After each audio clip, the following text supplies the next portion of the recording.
तो बच्चों आज हम आपको फोटो इलेक्ट्रिक इफेक्ट पढ़ाओगे। इससे पहले हमने आपको ब्लैक बॉडी रेडिएशन पढ़ाया। जो फोटो इलेक्ट्रिक इफेक्ट है वो असल में उसकी शुरुआत हार्ट्ज ने करी थी 1887 में, ठीक है, यानी 1887 में हार्ट्ज ने सबसे पहला एक्सपेरिमेंट किया था। और इन्होंने अपने एक्सपेरिमेंट के द्वारा एक डेफिनेशन दी थी। क्या दिया था इन्होंने? The ejection of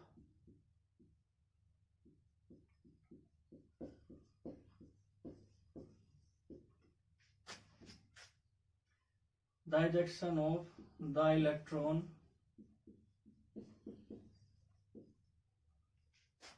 from the surface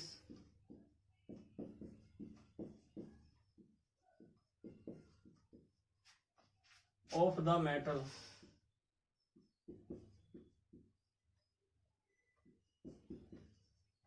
इन्होंने कहा था कि the ejection of the electron from the surface of a metal under the influence of a metal under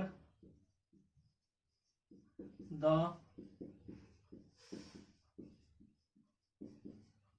influence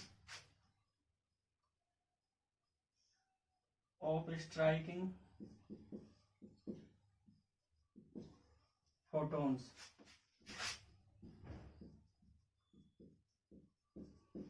ठीक है, तो इन्होंने क्या कहा कि किसी भी मेटल की सरफेस से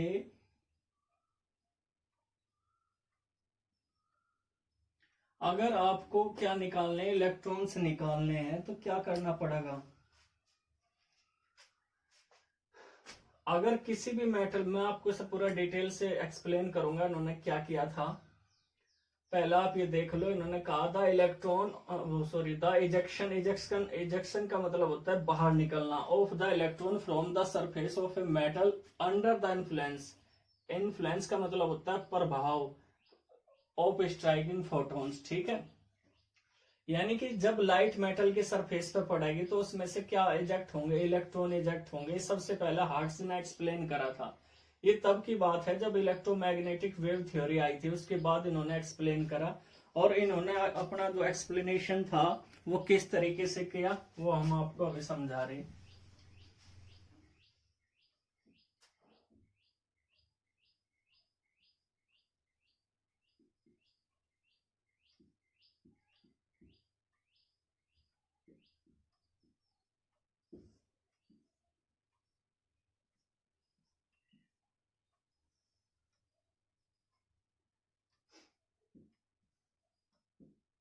आप चाहे इसे बड़ा भी बना सको।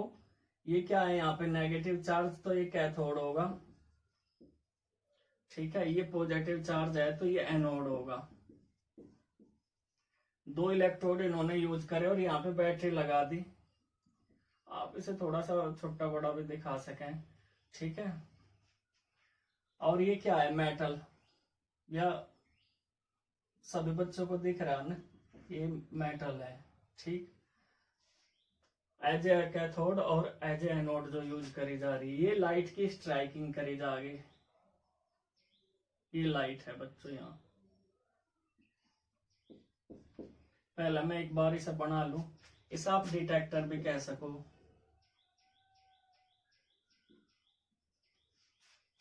डिटेक्टर का मतलब क्या होता है? डिटेक्टर का मतलब ये होता है जो डिटेक्ट करता है, पता लगा होगा। ठीक है,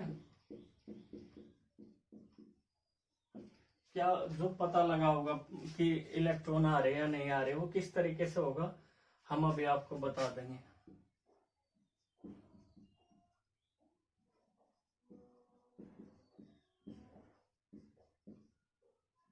इवाक्यूएटेड ट्यूब है, इसका मतलब होता है खल्ली। ठीक है, निर्वात है इसमें। और ये यहाँ पे जब इसमें इजेक्शन होगा लाइट का, तो यहाँ से क्या जाएंगे बच्चों? इलेक्ट्रॉन्स। इलेक्ट्रॉन्स का मोमेंट हमेशा अपोजिट चार्ज की ओर रहता है। ये इलेक्ट्रॉन्स हैं। ठीक है, पता चल ही रहा आपको क्या है बच्चों? इलेक्ट्रॉन्स। लेकिन फिर भी अगर आप नहीं पता कर पा रहे तो हम इन्हें लिख देंगे फोटो इलेक्ट्रॉन्स। तो सभी बच्चों को दिख रहा, क्लियर या नहीं दिख रहा, ये बताओ पहले। दिख रहा सभी को। तो इन्होंने एक एक्सपेरिमेंट करा, इन्होंने एक डिस्चार्ज ट्यूब ऐसी ली जो बिल्कुल निर्वात था, जिसमें खल्ली थी बिल्कुल, ठीक है, और उसमें 2 इलेक्ट्रोड लिए। इलेक्ट्रोड, एक एनोड और दूसरा एनोड था और दूसरा कैथोड था। तो इन्होंने क्या करा, एक मेटल की सरफेस यूज करी। मेटल आप जानते ही हो, मेटल जैसे लिथियम, सपोज करो लिथियम ही ले लिया, सबसे हल्का है। और लिथियम लेने का एक रीजन ये भी है, हम इसमें आगे समझाओगे। जो मेटल्स होते हैं मोस्टली, जो मोर रिएक्टिव मेटल्स हैं जैसे लिथियम, सोडियम, पोटेशियम, इनकी सरफेस से इलेक्ट्रॉन इजेक्ट करना काफी आसान होता है। उसका मेन रीजन ये है कि क्योंकि इनकी जो आयनाइजेशन एनर्जी है, जो आप आगे चल के पढ़ोगे नेक्स्ट यूनिट में, यानी इलेक्ट्रॉन, इनकी जो आउटर मोस्ट सेल है, एक इलेक्ट्रॉन रहता है, जिसे निकालना काफी क्या है, आसान है। जबकि नॉन मेटल से इलेक्ट्रॉन का इजेक्शन नहीं होगा, यानी non metal photo electric effect नहीं देंगे, क्योंकि उनकी आयनाइजेशन एनर्जी काफी ज्यादा होती है। आयनाइजेशन एनर्जी आप पूरी डिटेल से पढ़ोगे, एक ऐसी एनर्जी होती है जो इलेक्ट्रॉन बाहर निकालने के लिए जरूरत पड़ती है कहीं को, मेटल को, ठीक है। इसकी सरफेस से अगर आपको इलेक्ट्रॉन बाहर निकालना, तो इसमें जो न्यूक्लियस के साथ उसका अट्रैक्शन है इलेक्ट्रॉन का, उसे तोड़ना पड़ेगा पहले, ठीक है। और उसे तोड़ने के लिए जो आपको एनर्जी चाहिएगी, वही क्या कहलावा, आयनाइजेशन एनर्जी, यानी इलेक्ट्रॉन को बाहर निकालने के लिए। तो एनोड को हमने डिटेक्टर इस वजह से कहा, अगर हम यहाँ एनोड न लगाए और आपको पता है यहाँ इस पे स्क्रीन पे टकराओगे, तो हमें पता चलेगा कि क्या हो रहा है, इलेक्ट्रॉन रिलीज हो रहे, ठीक है। तो इन्होंने देखा कि जब हम इस पे लाइट, फोटो लाइट्स भी से कह सकें, जब हम इस पे लाइट डालते हैं मेटल की सरफेस पर, तो इस पे इलेक्ट्रॉन्स क्या होते हैं, इजेक्ट होते हैं, जो एनोड की तरफ क्या करते हैं, मूव करते हैं। इन्होंने कई सारी चीजों का क्या करा, ऑब्जर्वेशन किया। ऑब्जर्वेशन मैं अभी आपको बताऊंगा, लेकिन उससे पहले मैं थोड़ा सा आप सभी बच्चे से नोट कर ले और इसका क्या ले लें, स्क्रीनशॉट। अगर मैं थोड़ा सा आपको यहां अलग से भी बना के दिखाऊं, इस तरीके से एक मेटल ली, कोई भी मेटल ले ली, और उस पर लाइट क्या कर दी, इंसिडेंट कर दी, ठीक है। ये क्या है, लाइट,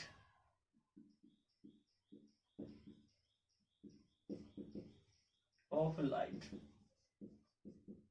ठीक है। यहां से फिर क्या, ये क्या है, इलेक्ट्रॉन है, ठीक। इलेक्ट्रॉन, और ये उसकी क्या होगी, इधर इधर दिखा रहा मैं, उसकी काइनेटिक एनर्जी होगी 1/2 mv², ठीक है।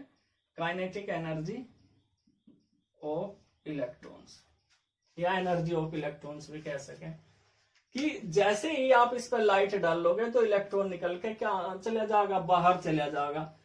तो ये क्या वैसे ही बाहर चला जाएगा, या इसके लिए कुछ कंडीशंस हैं, वो आप सभी नोट कर ले, क्या ऑब्जर्वेशन हुई है इसमें, ठीक है। हर्ट्ज ने क्या क्या ऑब्जर्वेशन किया, इन्होंने देखा कि जो इलेक्ट्रॉन्स है, the electrons are ejected only if the radiation striking the surface of metal has at least minimum frequency. तो मिनिमम फ्रीक्वेंसी ये कह रहा कि ये नहीं कि जो मेटल की सरफेस ऐसे इलेक्ट्रॉन ऐसे ही निकल के चल पड़ेंगे, नहीं, इसके लिए हमारे पास एक मिनिमम फ्रीक्वेंसी का होना जरूरी है। क्या होना जरूरी है, मिनिमम फ्रीक्वेंसी। ये टर्म याद रखियो, बहुत काम आओगी, मिनिमम फ्रीक्वेंसी, ठीक है। तो अगर इस लाइट के पास जो इसमें पड़ रही, इसकी सरफेस पे पड़ रही, उसके पास अगर मिनिमम फ्रीक्वेंसी है, तभी इजेक्शन ऑफ इलेक्ट्रॉन होगा। अगर इस जो मिनिमम फ्रीक्वेंसी से कम है इंसिडेंट लाइट, ठीक है, तो बिल्कुल भी इजेक्शन नहीं होगा। No ejection of electron from the surface of metal, कोई इजेक्शन नहीं होने का। जैसे बच्चों आप सोच रहे होंगे मिनिमम फ्रीक्वेंसी क्या है, मिनिमम फ्रीक्वेंसी जो कम से कम फ्रीक्वेंसी है इजेक्शन ऑफ इलेक्ट्रॉन के लिए, ठीक है। जैसे मैं आपको बताऊं, आप रोज वर्क करते हो और आप क्या करते हो, सवेरे नाश्ते में 2 रोटी खाते हो, ठीक है। अगर वो आपको 2 रोटी ना मिले तो आप वर्क नहीं कर पाएंगे। ठीक इसी तरीके से ये क्या है, अगर इसे मिनिमम ये फ्रीक्वेंसी नहीं मिलेगी तो इजेक्शन ऑफ क्या नहीं होने का, इलेक्ट्रॉन नहीं होने का, ठीक है। If the frequency is less than nu naught no electrons are ejected. ठीक है बच्चों, और इसे क्या कहा जा, थ्रेश होल्ड, इसे कहा जाएगा थ्रेश होल्ड फ्रीक्वेंसी।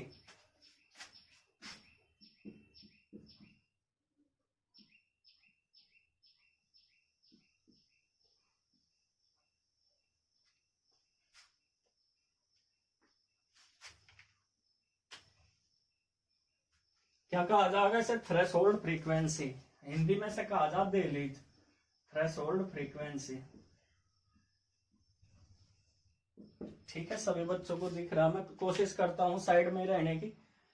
तो आप ये देखो कि एक मिनिमम फ्रीक्वेंसी की जरूरत पड़ती है इलेक्ट्रॉन के इजेक्ट होने के लिए, और इस मिनिमम फ्रीक्वेंसी को थ्रेशोल्ड फ्रीक्वेंसी से हिंदी में कहा जाता दहलीज फ्रीक्वेंसी। आप है ना जब 12वीं में पढ़ोगे तो वहां पे थ्रेशोल्ड एनर्जी भी आओगी। ठीक है, थ्रेशोल्ड एनर्जी यानी किसी वर्क को करने के लिए मिनिमम जो एनर्जी होती है। इसी तरीके से वही वर्क हो रहा है, ये भी क्या हो रहा है, वर्क हो रहा। अगर इससे कम फ्रीक्वेंसी होगी, जैसे आप एक टुकड़ा अगर रोटी का खा के चले जाओ तो वर्क हो जाएगा, बिल्कुल नहीं होने का, कोई वर्क नहीं होने का। इसी तरीके से अगर जो मिनिमम फ्रीक्वेंसी है उससे कम आप इस पर इजेक्शन करोगे या डालोगे, ठीक है बच्चों, लाइट डालोगे, इंसिडेंट लाइट गिरोगे इस पर, या लाइट डालोगे कहीं पे, या रेडिएशन करोगे, कई तरीके से आप कह सको, रेडिएशन करोगे मेटल के सरफेस पर, तो इलेक्ट्रॉन का इजेक्शन नहीं होने का।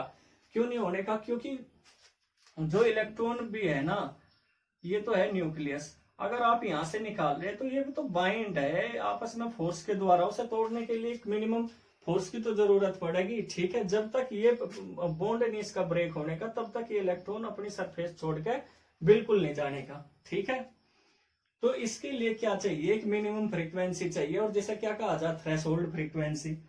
और ये जो मिनिमम एनर्जी रिक्वायर्ड होगी इलेक्ट्रॉन इजेक्शन के लिए, उसे क्या कहा जा, वर्क फंक्शन कहा जा।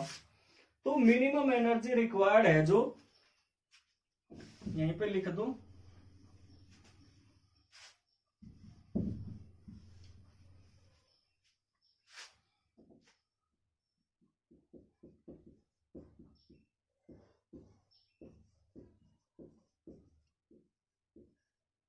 जो मिनिमम एनर्जी रिक्वायर्ड होगी बच्चों, एच न्यू नोट, उसे क्या कहा जाएगा, वर्क फंक्शन।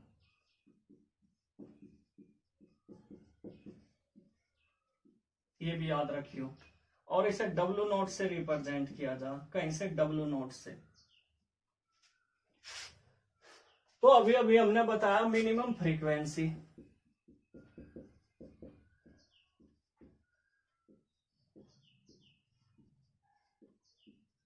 जिसे क्या कहा जाए, थ्रेशोल्ड।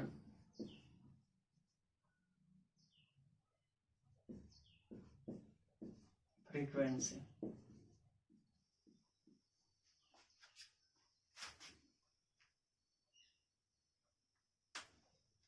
इसी तरीके से जो मिनिमम एनर्जी है इलेक्ट्रॉन इजेक्शन के लिए, उसे क्या कहा जाएगा, वर्क फंक्शन कहा जाएगा। और जो ये वर्क फंक्शन है यानी मिनिमम एनर्जी है, वो सभी मेटल्स के लिए डिफरेंट होगी। जैसे मैं अभी कहा, जो अगर सीजियम है, सीजियम के लिए आप देखो, सीजियम के लिए 2.14 होगी।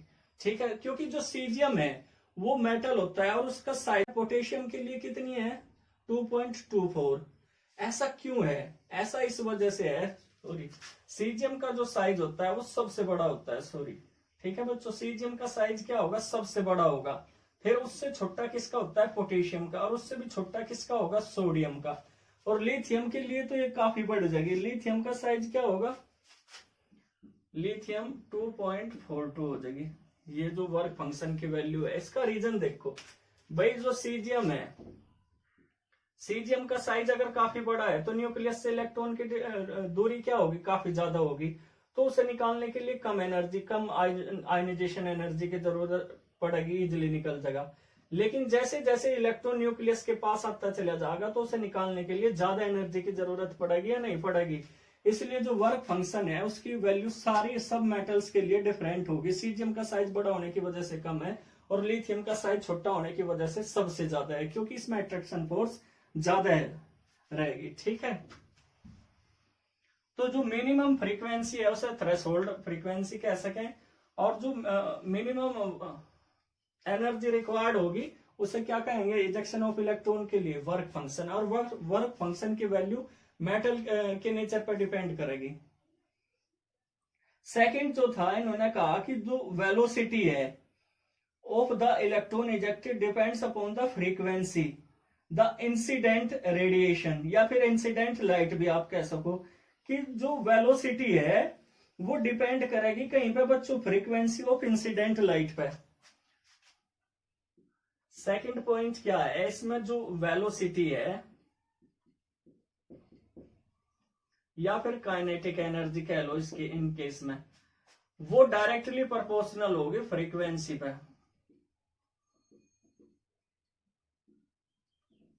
Of incident light.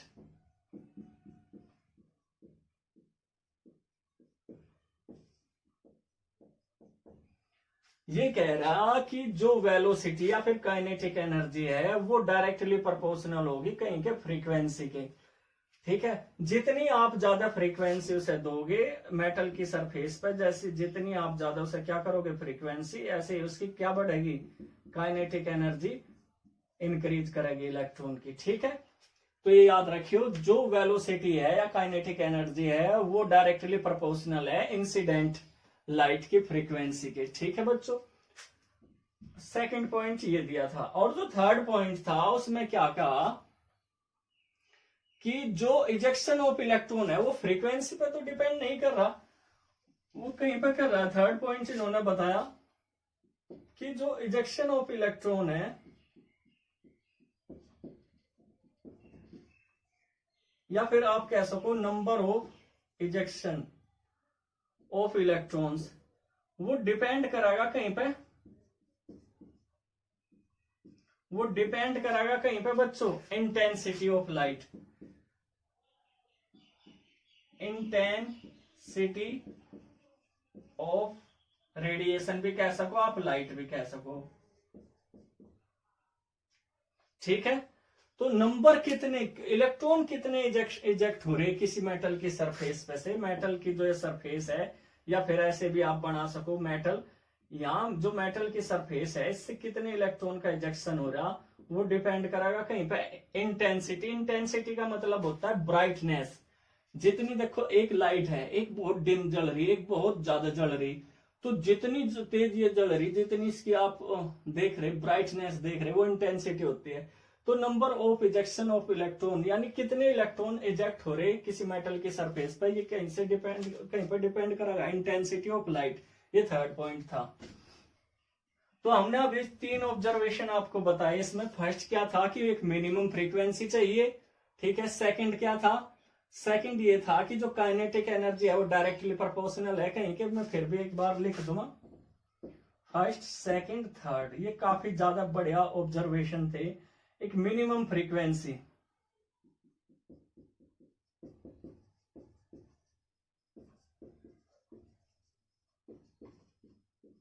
Minimum frequency जैसा क्या कहा गया, थ्रेशोल्ड फ्रीक्वेंसी। ठीक है, ये चाहिएगी इजेक्ट करने के लिए इलेक्ट्रॉन। अगर इससे कम है तो कोई इजेक्शन नहीं होने का इलेक्ट्रॉन का। जैसे हमने कहा अगर आप एक टुकड़ा खा के चले जाओ सवेरे तो वर्क नहीं होने का, उसी तरीके से अगर आप इससे कम उसे फ्रीक्वेंसी दोगे तो कोई काम नहीं होने का। जो काइनेटिक एनर्जी है वो डायरेक्टली प्रोपोर्शनल है कहीं के फ्रीक्वेंसी के। ठीक है, और फोर्थ वन हमने बताया कि जो नंबर ऑफ इलेक्ट्रॉन का इजेक्शन होगा, इजेक्शन ऑफ इलेक्ट्रॉन है वो डिपेंड करेगा कहीं पे या डायरेक्ट इंटेंसिटी पे। तो ये 3 पॉइंट्स हमने बताए,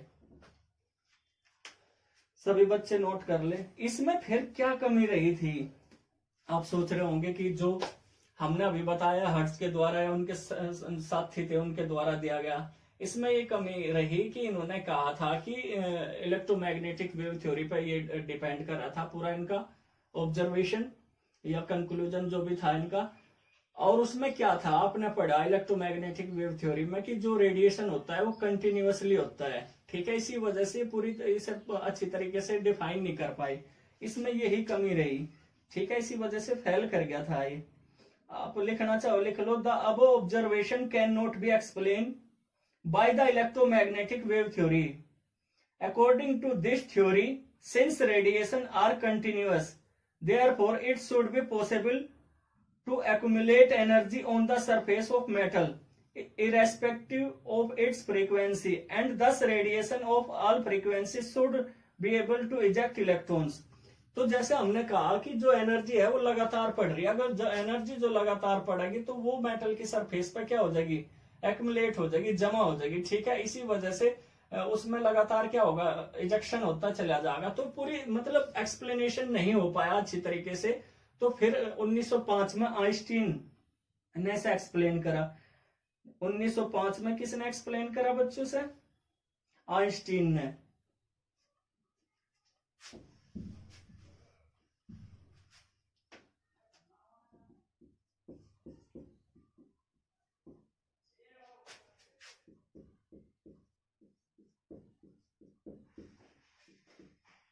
जिसके लिए न क्या मिला था, नोबेल पुरस्कार भी मिला था बाद में चल के, ठीक है। तो इन्होंने क्या ऑब्जर्वेशन दिए, सबसे बड़ी बात इनका जो ऑब्जर्वेशन बेस्ड था, यानी कि जो आइंस्टीन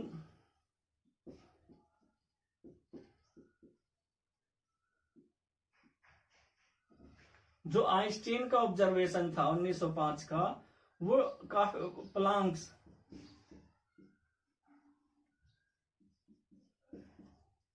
क्वांटम थ्योरी पर डिपेंड था, ठीक है बच्चों। यानी जो इन्होंने अपना फोटो इलेक्ट्रिक इफेक्ट दिया वो प्लांक्स पर बेस्ड था। प्लांक्स ने क्या कहा था कि जो फ्रीक्वेंसी है वो डायरेक्टली प्रोपोर्शनल होती है कहीं के एनर्जी की, ठीक है। इस पर बेस्ड था इनका कि आप अगर एनर्जी इंक्रीज करते जा रहे तो उसका फर्क सिर्फ कहीं पे पड़ेगा, फ्रीक्वेंसी पे पड़ेगा, ठीक है। और जो फ्रीक्वेंसी है वो उस पर डिपेंड नहीं करता इजेक्शन ऑफ इलेक्ट्रॉन, वो इंटेंसिटी पे करे। ये कह रहा कि जितनी आप एनर्जी इसकी इंक्रीज करोगे वो सिर्फ उसकी फ्रीक्वेंसी पे को क्या करेगी, प्रभाव डालेगी, इफेक्ट करेगी, इफेक्टेड करेगी। और जितनी आप उसकी फ्रीक्वेंसी बढ़ाओगे उतना ही उसकी काइनेटिक एनर्जी बढ़ेगी, ना कि इजेक्शन ऑफ इलेक्ट्रॉन बढ़ेगा।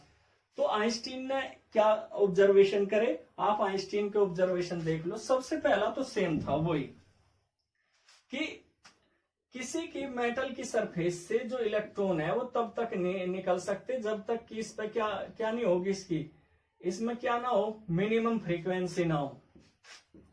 तो मिनिमम फ्रीक्वेंसी होना जरूरी है,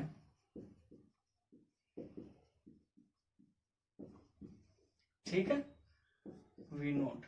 तो मिनिमम फ्रीक्वेंसी तो होना जरूरी है। देखो ये बात तो सबने मानी कि किसी भी मेटल की सरफेस से अगर आपको इजेक्शन ऑफ इलेक्ट्रॉन करना है यानी इलेक्ट्रॉन को इजेक्ट करना है तो उसके पास एक मिनिमम फ्रीक्वेंसी होना जरूरी है।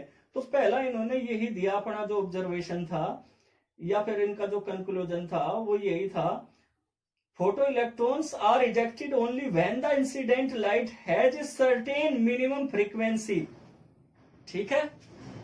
जो इंसिडेंट लाइट है उसे एक मिनिमम फ्रीक्वेंसी रखनी ही होगी, जिसे क्या कहा जाए, थ्रेशोल्ड फ्रीक्वेंसी। मैं अभी आपको बता चुका, मिनिमम फ्रीक्वेंसी को क्या कहा जाए बच्चों, थ्रेशोल्ड फ्रीक्वेंसी कहा जाए, बार बार लिखने की जरूरत नहीं। चलो फिर भी मैं आपको बता रहा, ठीक है। तो इन्होंने कहा कि अगर किसी भी मेटल की सरफेस से आपको इलेक्ट्रॉन इजेक्ट करना है तो उसके लिए आपको थ्रेशोल्ड फ्रीक्वेंसी होनी जरूरी है। सेकंड क्या था, जैसे इन्होंने ये कहां से लिया, सेकंड जो इनका ऑब्जर्वेशन था वो लिया इन्होंने प्लांक्स थ्योरी से, ठीक है। प्लांक्स थ्योरी क्या कहती है, प्लांक्स क्वांटम थ्योरी, कि जो एनर्जी है सेकंड वन में जो एनर्जी है वो डायरेक्टली प्रोपोर्शनल है फ्रीक्वेंसी की। तो जितनी आप एनर्जी बढ़ाओगे उतनी उसकी फ्रीक्वेंसी बढ़ेगी, और फ्रीक्वेंसी बढ़ेगी तो उसकी क्या बढ़ेगी, काइनेटिक एनर्जी। तो लिख लो second, if the frequency of the incident light nu is more than the threshold frequency, the excess energy is imparted to the electron as kinetic energy. तो ये क्या कह रहा कि अगर इसकी जो इंसिडेंट लाइट की फ्रीक्वेंसी मोर देन है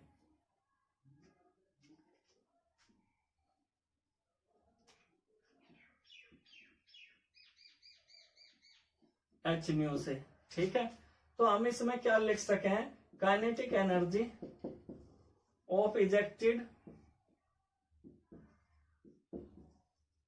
इलेक्ट्रॉन्स, ठीक है, बराबर एच न्यू माइनस।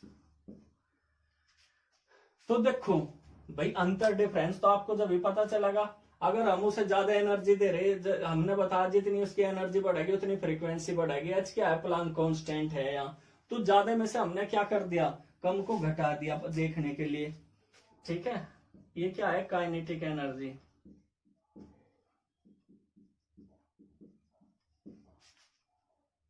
हमने अभी आपको एक बात बताई थी, या फिर आप इसे ऐसे भी लिख सको, एच वी बराबर यानी total energy 1/2 mv² plus H we note, या फिर 1/2 mv² plus W note. W note क्या है यहाँ पे, वर्क फंक्शन, ठीक है। तो ये सारा जो मैटर लिया गया है, उन्होंने क्या कहा, उन्होंने कहा कि जैसे जैसे आप इसकी एनर्जी बढ़ाओगे तो उसकी फ्रीक्वेंसी बढ़ेगी, ठीक है। अब फ्रीक्वेंसी बढ़ने पर उसकी काइनेटिक एनर्जी पर क्या फर्क पड़ा, kinetic energy of ejected electron H V minus H naught V naught, ठीक है। तो इस फॉर्मूले को आप यूज करके उसकी kinetic energy calculate, work function भी आप इससे कैलकुलेट कर सको और टोटल एनर्जी भी आप इससे कैलकुलेट कर सको। सभी स्क्रीनशॉट ले लें। तो ये चीज अब बिल्कुल क्लियर होगी, जितनी एनर्जी आप उसकी बढ़ाओगे उससे इजेक्शन ऑफ इलेक्ट्रॉन का कोई मतलब नहीं। उससे क्या है, अगर आप इंक्रीज कर रहे एनर्जी तो उससे क्या इंक्रीज होगी, फ्रीक्वेंसी, ठीक है। अगर ग्रेटर एनर्जी है तो ग्रेटर ही क्या होगी, उसकी फ्रीक्वेंसी होगी। और थर्ड पॉइंट क्या था, थर्ड पॉइंट ये था कि इंटेंसिटी ऑफ लाइट अगर आप इंक्रीज करते हो, जो पहले भी बताया गया था कि जो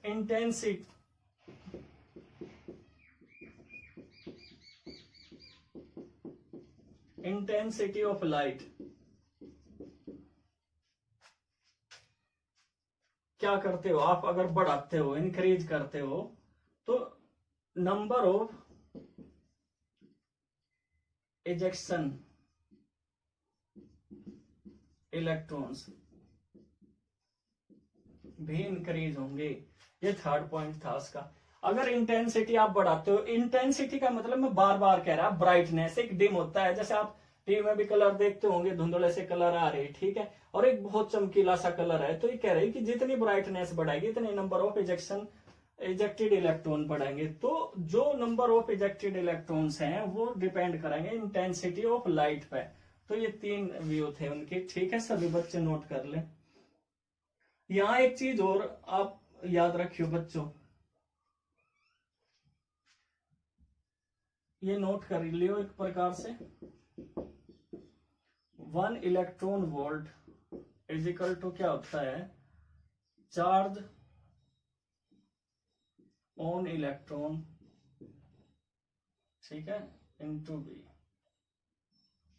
चार्ज कितना होता है इलेक्ट्रॉन पर, 1.602 इंटू 10 की पावर -19 कूलम्ब बी, ठीक है। इसे 1.602 इंटू 10 की पावर -19 जूल। ये चीज नोट कर ले सभी बच्चे, न्यूमेरिकल में काम आ जाए कि इलेक्ट्रॉन वोल्ट का मतलब क्या है, charge on electron into volt, ठीक है। तो चार्ज ये है, इसे जूल में आप कन्वर्ट कर सको। अच्छा, इससे ड्यूअल नेचर का भी पता चला।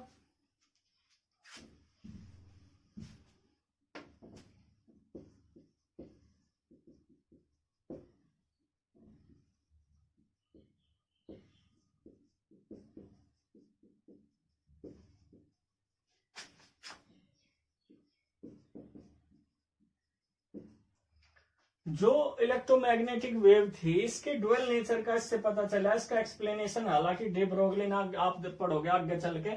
इससे क्या पता चला कि जो लाइट है, जो रेडिएशन है, जो रेडिएशन, फिर आप इसे लाइट भी कह सको, या फिर जो लाइट है, ठीक है, वो ड्यूअल नेचर रखती है, यानी पार्टिकल का भी और लाइट का रेडिएशन जो है दोनों की तरह बिहेव करेंगे। ये पता कैसे चला, जैसे आप फिजिक्स में पढ़ते होंगे, जो इंटरफेरेंस होता है और डिफ्रैक्शन होता है। इंटरफेरेंस और डिफ्रैक्शन किसकी प्रॉपर्टी होती है?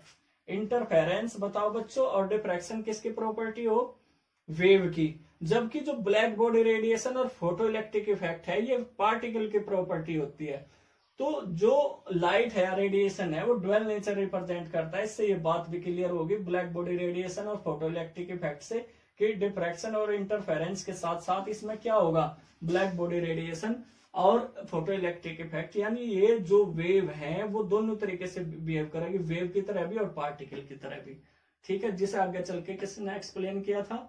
डे ब्रोगली ने। ठीक है, जब वहां होगा तो हम इसके बारे में आपको एक्सप्लेन करेंगे। तो ये था फोटो इलेक्ट्रिक इफेक्ट।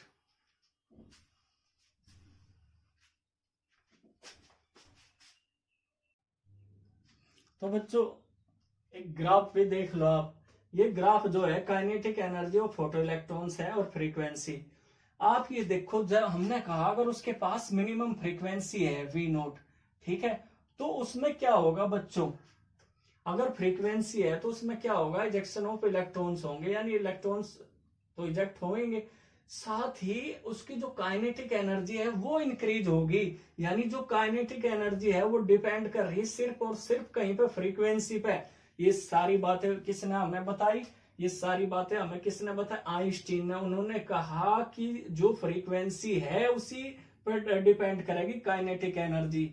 आप इसको देख लो और आप इधर देखो, ये काइनेटिक एनर्जी का है और ये इंटेंसिटी ऑफ इंसिडेंट रेडिएशन। अगर हम इंटेंसिटी बढ़ा रहे यानी ब्राइटनेस बढ़ा रहे तो काइनेटिक एनर्जी पे कोई फर्क नहीं पड़ रहा, काइनेटिक एनर्जी कांस्टेंट रहेगी। ठीक है, कोई उसकी एनर्जी वेलोसिटी बिल्कुल नहीं होने की।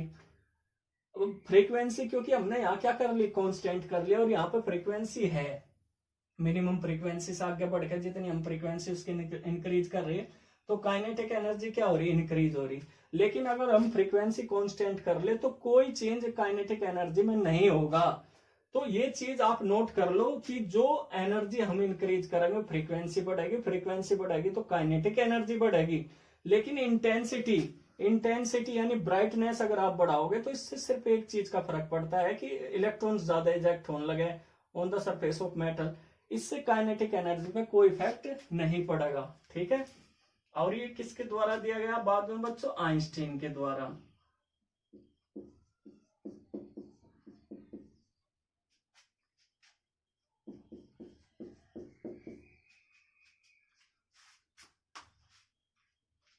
सब स्क्रीनशॉट ले लें।